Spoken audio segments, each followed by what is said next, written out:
Becoming a journalism major was actually my plan C. I studied fashion design for 2 years, and I actually wanted to become a lingerie designer. I just got to a breaking point, and I remember being on the phone with my father and saying, you know, if this doesn't work out, I'm just going to have to drop out of school and become a stripper. My father said to me, Mary Grace, you would be a terrible stripper.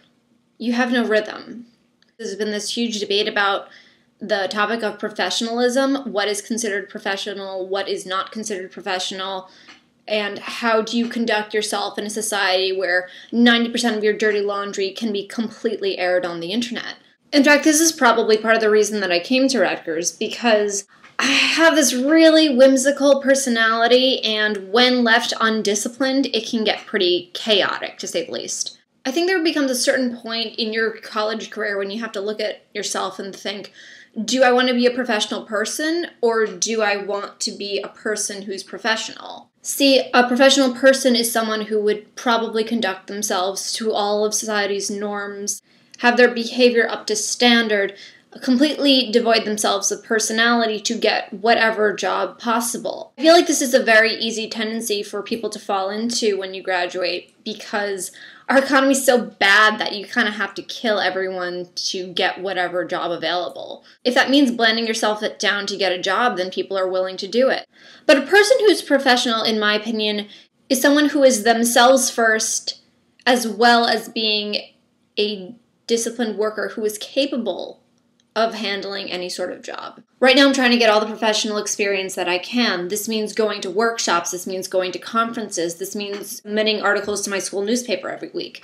This means learning how to become confident and networking and making the most out of my education and getting on Dean's List at the very least. And making blog posts and putting everything that I can out there wholeheartedly. But the twist is I'm not trying to get all this experience so I can prove myself and become a professional journalist for a living.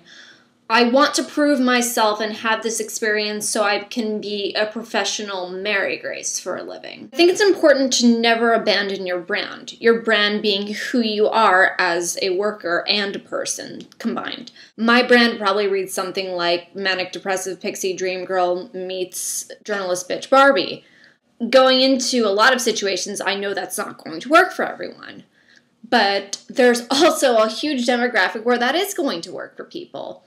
So it's just a matter of finding it. With all this professionalism, though, I have to be aware that I've built this hot mess reputation over the internet for the last 8 to 10 years, whenever I started having a live journal, I guess. Sure, I've said some questionable things, I've done some questionable things, but I think this is all just part of the learning process. I'm not the same person I was at 13, 16, or even 19. And to judge me based on that would be silly. Judge me based on my YouTube videos. I drink, but it's okay because I'm 21 now. All that said, I'm not ashamed of my past, who I am, or who I was. I'm a human, I make mistakes. As long as I'm funny and I get things in on deadline, who really cares? Does that mean that I would attach a picture of myself dressed as Betty Page to my resume? No.